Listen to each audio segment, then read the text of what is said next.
lahir, ku tidak kulupakan. Kan terkenang selama hidupku.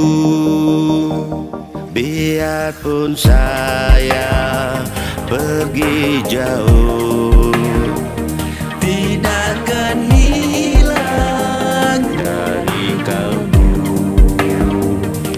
Tanahku yang ku cintai,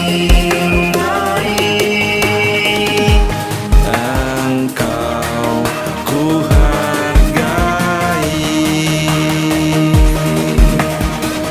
Walaupun banyak negeri ku jalani, Yang masyhur bermain di kata orang, tetapi kamu Dan rumahku di sanalah ku rasa senang. Tanahku tak kulupakan,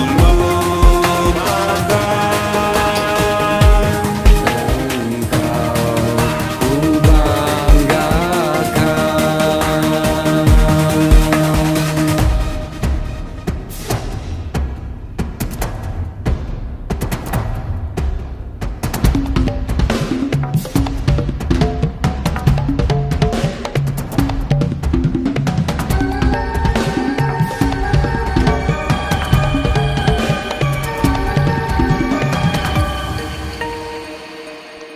Bismillahirrahmanirrahim. Assalamualaikum warahmatullahi wabarakatuh. Salam Pramuka. Adik-adik yang sangat kakak hormati, kakak banggakan, dan kakak apresiasi, adik-adik bisa bergabung dengan Negara Pramuka sama halnya seperti saya. Karena saya itu dari siaga, penggalang, penegak, pandega, sampai hari ini masih tetap Pramuka. Dan saya merasakan betul bagaimana manfaat dari berorganisasi, berkegiatan Pramuka ini. Hari ini saya diminta oleh DKD Jawa Barat untuk mengisi materi di Geladian Pimpinan Sangga. Satuan. Dulu namanya Sangga. Ya. Satuan ini materinya adalah wawasan kebangsaan. Mudah-mudahan ini akan mendapat manfaatnya. Kenapa? Karena relevan dengan tugas saya saat ini. Kakak ini ditugasi oleh Pak Gubernur menjadi Kepala Badan Kesatuan Bangsa dan Politik. Nah, bicara kesatuan bangsa itu, yaitu bicara NKRI, bicara Undang-Undang Dasar 45, bicara GBHN, bicara lambang dan sebagainya. Itulah kesatuan bangsanya. Diimplementasikan dalam wawasan kebangsaan. Cuma ditambah lagi Poldagri, politik dalam negeri. Jadi kakak ini ngurusin kesatuan bangsanya dan politik dalam. Kenapa politik dalam negeri? Politik dalam negeri bicara masalah partai politik, bicara masalah pilkada, bicara masalah pemilihan lah ya. Seperti halnya di tahun 2024 ini kita semua akan melaksanakan pemilihan serentak. Jadi di bulan Februari kita akan pemilihan presiden dengan legislatifnya. Di bulan November kita akan melaksanakan kegiatan pilgub, pilbub, pilwali kota. Jadi tahun itu akan diselesaikan. Nah, ini salah satu tugas kewajiban Badan Kesatuan Bangsa untuk menyukseskan acara-acara ini. Adik sekalian, nanti adik-adik bisa lihat kakak menyiapkan bahan paparan dalam bentuk PDF atau apapun, nanti bisa dilihat. Nanti akan di-share. Kita akan bicara berkaitan wawasan kebangsaan. Nah, sebelum masuk ke wawasan kebangsaan, kakak ingin merefresh dulu untuk adik semuanya. Merefresh kepada diri kita semua. Kenapa kita harus menjaga keutuhan NKRI ini? Kenapa kita harus mendalami, memahami, dan juga mengerti tentang wawasan kebangsaan? Karena apa? Ini historis. Ya. Bahwa Indonesia itu adalah terdiri dari negara-negara kepulauan yang terbesar di dunia. Kenapa dibicarakan negara kepulauan terbesar dan terbanyak? Karena kita ini sudah hampir 17.000 pulau yang ada di Indonesia. Paling loba Indonesia itu. Paling banyak, paling besar. Tapi kenapa sampai hari ini masih bisa utuh bersatu? Nah, ini yang jadi kita akan bahas kemudian. Yang kedua, suku bangsa atau ras. Banyak di sini itu tidak saja suku asli Indonesia, tapi ada juga dari luar. Bicara histori sejarah, contoh di Jawa Barat aja, itu pertama yang adanya kerajaan di tahun 130 namanya Salakanagara. Itu raja yang kemudian jadi raja pertama di Jawa Barat, ya, yang disebut dengan kerajaan Salakanagara, itu rajanya adalah orang India karena dia datang ke Indonesia, ke Tatar Sunda, ke Jawa Barat, tepatnya di Pandeglang. Saat itu belum ada kerajaan-kerajaan, masih masyarakat terpisah-pisah aja, cuma ada yang dituakan, yang kita kenal dengan Akitirem. Akitirem itu tanda kutip sesepuh kokolot di daerah Pandeglang, saat itu Jawa Barat bagian barat. Nah, saat itu masih banyak perompak, banyak perampok. Namun bedana perompak dengan perampok. Kalau perampok mah di darat, kalau perompak mah di laut. Nah, untuk mengakses datang ke Tatar Sunda, ke Jawa Barat, ke Indonesia, umumnya mulai ke lautan. Kan belum ada kapal udara. Yang acan aya bus, tapi bisa ke darat. Jadi pakai. Nah, di laut itu banyak perompak maksud saya. Di darat juga banyak perampok. Nah, ketika datang orang-orang dari India sebagai pedagang, ternyata mereka membantu masyarakat di Pandeglang saat itu memerangi para perompak dan perampok itu. Dan kita makin kuat karena ada bantuan. Sehingga saat itu katakanlah di Pandeglang aman. Sehingga yang orang ini tuh dinikahkanlah dengan putranya Akitirem, putranya yaitu Dewi Pohaci. Dari situ memberikan sebuah kerajaan. Itu kerajaan pertama di Jawa Barat. Tahun 130 namanya Salakanagara. Kerajaan di Jawa Barat dimulai 130 berakhir di 1620. 1620 itu kerajaan mana? Namanya Sumedang Larang. Berakhir kerajaan karena dibubarkan. Karena sudah masuk VOC atau Belanda menjadi jajahan. Namanya bukan kerajaan, namanya kabupatian. Artinya kabupaten di bawah kewenangan sebagian Belanda, sebagian jajahan juga kerajaan yang lain. Nah, itu bicara ya. Makanya ketika saya tadi Indonesia terdiri dari 17.000 pulau, betapa banyaknya. Juga suku ras. Ya, itu kan ada orang India, ada Cina, ada segala macam. Itulah kekayaan Indonesia. Apalagi kekayaannya bahasa. Bahasa itu luar biasa. Sangat banyak di Indonesia. Kalau dikategorikan menurut Kemendikbud itu ada 750 bahasa daerah. Contoh di Tatar Sunda Jawa Barat, karena kita orang Jawa Barat ya. Macam-macam bahasa itu. Dan luar biasa kaya rayanya. Saya beri contoh ya. Bahasa Inggrisnya eat, bahasa Indonesia makan. Bahasa Sundanya apa? Tuang, neda, dahar, lebok, cacatok, gagares, lolodok, jublek, naon deui eta teh. Banyak coba bayangkan. Tapi hati-hati cara menempatkan. Ada penegak, jangan sampai salah. Ketika ketemu calon mertua, kemudian ngajak makan, Pak, mangga urang lolodok, dicabok. Karena lolodok mau untuk entong gitu ya. Penempatan. Itu saya memperlihatkan betapa kayanya gitu ya. Apalagi aliran kepercayaannya ada banyak. Masalah agama nih, masalah agama. Agama yang diakui di kita ada 6. Ya kan? Islam, Protestan, Katolik, Hindu, Buddha, dan Konghucu. Dari sisi historis, yang pertama ada agama adalah agama Hindu. Dibawa oleh siapa? Yaitu yang tadi Salakanagara dari India membawa agama Hindu. Itu tahun 130 ketika didirikan kerajaan Salakanagara. Agama yang kedua masuk ke Tatar Sunda khususnya di Jawa Barat itu agama Buddha. Dibawa oleh seorang pendeta Cina ya, yaitu agama Buddha. Siapa pendeta Buddha itu? Namanya Faxian gitu ya. Ternyata Faxian itu pintar mengambil hati orang Tatar Sunda karena dia seorang tabib. Tukang obatan lah. Apa dukun atau apa istilah di sana gitu ya. Jadi yang sakit-sakit yang tadi maut jadi sembuh, yang tadi sakit jadi sembuh, termasuk keluarga kerajaan pada sembuh. Akhirnya orang hormat kepada si Faxian ini dan ada beberapa yang mengikuti agamanya gitu. Nah, itulah tapi dinamika seperti itu. Saya makin yakin kenapa ya hari ini disebut pasien. Oh, pasien itu tidak Faxian meureun. Naon artinya pasien coba?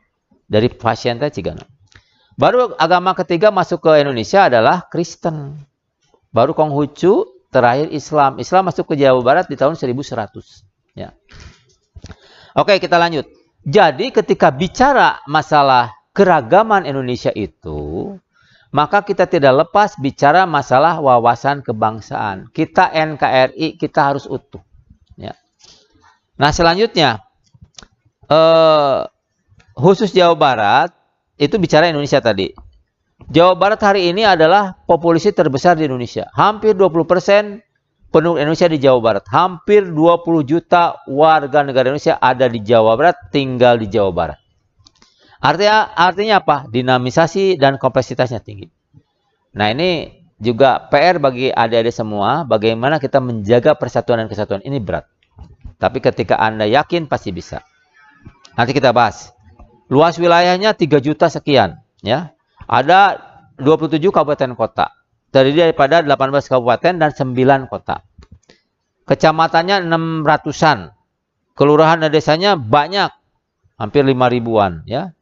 Ini berdasarkan hasil sensus 2020. Nah, oleh sebab itu, saya berharap kepada adik semua, ketika banyak, ini artinya ada potensi keuntungan, ada juga potensi kerugian. Apa keuntungannya? SDM-nya kita kuat. Apa kerugiannya? Contoh hari ini, ketika Anda hari ini pegang HP aja, berita hoax itu berseliweran. Dan saya nitip kepada Anda, jangan sekali-kali men-share berita yang tidak jelas kebenarannya. Karena apa? Berbahaya. Bisa jadi dolim, bisa jadi fitnah. Oke, itu saya nitip. Nah, apa yang bisa dilakukan pramuka dengan wawasan kebangsaan ini? Saya melihat yang pertama, bahwa kita ketika Anda dilantik menjadi pramuka, pasti sudah untuk penggalang atau penegak nih ya, pasti sudah mengenal yang namanya Trisatya dan Dasadharma. Dan saya punya keyakinan ketika dia dilantik sebagai seorang pramuka, maka merah putih akan menjadi bagian daripada kehidupannya. Merah putih ada di dadanya. Menjaga kehormatan merah putih ini. Menjaga tanah air. Itulah pentingnya kenapa ini makin dikuatkan. Anda Dharma pertama sudah tahu kan? Dharma pertama itu sudah sangat jelas. Ya kan? Takwa kepada Tuhan Yang Maha Esa dan seterusnya. Jadi Tuhan nomor satu dulu. Cinta tanah air. Ya kan? Sampai kepada suci dalam pikiran, perkataan, dan perbuatan. Itu 10 dharma yang kita bisa aplikasikan dalam kehidupan sehari-hari. Oleh sebab itu, saya punya keyakinan Anda mampu melaksanakan itu. Nah, sekarang apa makna wawasan kebangsaan? Karena pramuka sudah implementatif, maka wawasan kebangsaan itu yang pertama mengamanatkan ya bahwa kepentingan dan keselamatan negara adalah yang utama ketimbang kepentingan keselamatan golongan atau grup. Anda mah punya grup iya gitunya misalkan. Ya tidak, kita bicara Nusantara, bicara Indonesia. Ya. Yang kedua, mengembangkan persatuan Indonesia sehingga asas Bhinneka Tunggal Ika-nya kuat. Ya. Kita punya lambang Garuda Pancasila. Lambang ya. Garuda Pancasila. Itu bagian Bhinneka Tunggal Ika itu berbeda-beda tetapi satu tujuan. Yang dimana ya?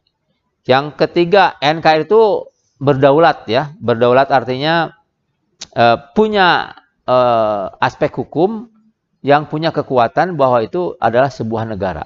Oke? Nah, saya ingin bicara kenapa kita harus bangga menjadi warga negara Republik Indonesia, dan Anda juga harus bangga menjadi seorang pramuka karena Anda jadi pionir-pionir wawasan kebangsaan. Di mana letak kebanggaannya dan kebahagiaannya? Yaitu Anda punya Pancasila. Indonesia punya Pancasila. Saya akan memberikan 3 contoh. Tidak semua sila lah. Sila pertama, ketuhanan Yang Maha Esa. Saya akan kaitkan dengan sejarah. Fakta historis, fakta sejarah. Kita bahagia dengan sila ketuhanan Yang Maha Esa. Ya. Saya kasih contoh, India. Sebuah negara besar. Oke. Dia akan menerapkan negara ketuhanan versi dia. Apa yang terjadi? Jadi hanya satu agama. Apa yang terjadi? Perang dan pecah. Apa buktinya? Sekarang ada negara Pakistan dan Bangladesh. Itu indikator perpecahan. Kita mah bahagia, ketuhanan yang Maha Esa, mengakomodir. Ada 6 agama, tapi kan sama-sama Tuhannya itu satu gitu maksudnya.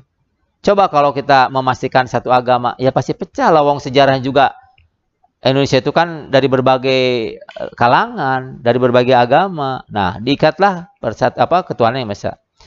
Sila ketiga, Persatuan Indonesia. Saya kasih contoh, kita bahagia punya sila Persatuan Indonesia. Yugoslavia, negara besar. Apa yang terjadi hari ini? Itu negara besar. Yang terjadi hari ini adalah pecah. Provinsinya membubarkan diri menjadi negara-negara bagian. Coba kasihan Kang, Ketua DKD Kang Silmi misalkan punya pacar di Padang. Ka Padang teh beak kasetna di jalan. Kunaon? Karena dia harus pakai paspor ke sana teh, harus pakai visa. Artinya kan provinsi-provinsi memecahkan diri. Riweuh urusanana. Makin mengurang masyarakatnya, makin mengecil kekuatannya, lemah. Ya. Ini contoh di Yugoslavia. Kenapa ada negara-negara bagian? Karena dulunya Yugoslavia pecah. Gitu. Indonesia harus tetap bersatu. Kacipta lah orang pecah gitu. Tapi bahagia punya Pancasila. Ada negara bagian, bukan negara bagian, ada negara Padang, negara Malang. Pan bahaya katanya. Negara Papua, negara Sulawesi, bahaya. Itu. Dan yang ketiga, ini salah satu contoh fakta sejarah, kita punya sila keadilan sosial bagi rakyat Indonesia. Kita bahagia punya ini loh. Apa buktinya? Apa sejarahnya? Apa faktanya? Anda turun di negara Amerika yang begitu luar biasa. Mohon maaf ya, ini contoh aja. Dan ini fakta. Turun di bandara di Amerika. Dimanapun silahkan. Apa yang terjadi? Di luar bandara, banyak nggak gelandangan? Banyak. Gelandangan itu banyak. Coba lihat. Anda lihat di YouTube lah. Sekarang mah. Cek gelandangan di Amerika. Numpuk. Kita berbahagia punya keadilan sosial. Karena apa? Di negara orang itu, yang kaya makin kaya, yang miskin tanggung jawab sendiri. Kalau di kita, yang kaya boleh kaya, tetapi harus ingat kepada yang miskin. Maka disebut keadilan sosial.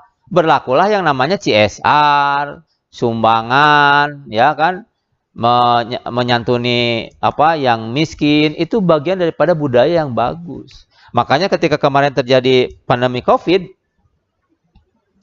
kita banyak dibantu oleh masyarakat yang sudah kaya. Itulah partisipasi. Negara sudah menghabiskan uangnya. Seperti kami di Kes Bangpol, refocusing. Untuk apa? Menghimpun dana, membantu kepada rakyat yang kena COVID agar terselamatkan nyawanya. Karena nyawa nomor 1. Mereka yang sakit dijamin oleh negara. Dari mana anggarannya? Yaitu uang negara. Dinas-dinas semua ditarik. Nah, adik sekalian, kembali kepada filosofi masyarakat Jawa Barat, ya. Saya ingin pramuka juga berperan serta dalam menegakkan wawasan kebangsaan berdasarkan kearifan lokal. Orang Sunda Jawa mah ramah tamah, someh hade kasema. Itu modal yang kuat. Modal yang paling luar biasa. Jadi bahagia punya jadi warga Jawa itu tolong pertahankan kebaikan-kebaikan itu, nilai kebaikan itu. Dan yang terakhir mungkin saya ingin menyampaikan 1-2 menit terakhir ini sebuah sejarah kenapa kita bisa hidup sampai hari ini damai dan kita menyongsong 2045 ya, 1 abad Indonesia merdeka. Kita harus, kalianlah yang jadi pemimpin di suatu nanti waktu kita sudah pensiun, Anda harus mampu menghadirkan negara ini dalam kesejahteraan yang luar biasa. Sama halnya seperti Prabu Siliwangi. Prabu Siliwangi itu seorang raja Jawa Barat yang terkenal, sangat arif bijaksana. Dia dapat kereta yuga. Apa kereta yuga? Masa keemasan. Apa masa keemasan itu? Gemah ripah loh jinawi wibawa mukti. Sejahtera semua rakyatnya. Nah, sekarang dipakai oleh sebab itu di Kodam 3 Siliwangi. Dia punya filosofi nu jauh orang deketkeun, geus deket orang layetkeun, geus layet orang paheutkeun, geus paheut orang silih wangikeun. Jadi titik poinnya adalah kebersamaan dan silaturahmi diperkuat. Sementara dari saya itu saja. Nanti kalau tanya jawab kita bisa chat ya di forum ini.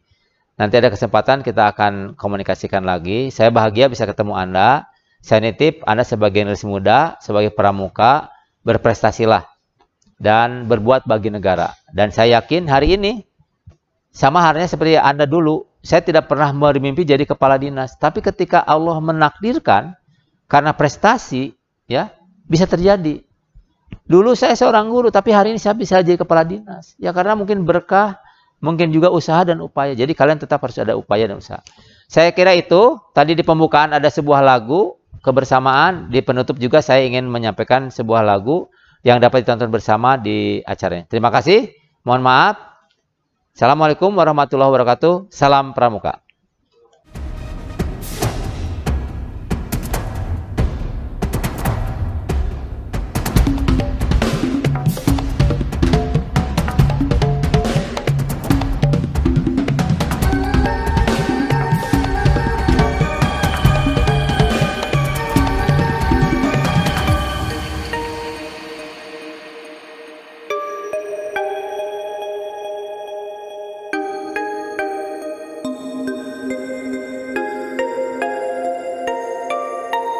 Satu nusa, Satu bangsa, Satu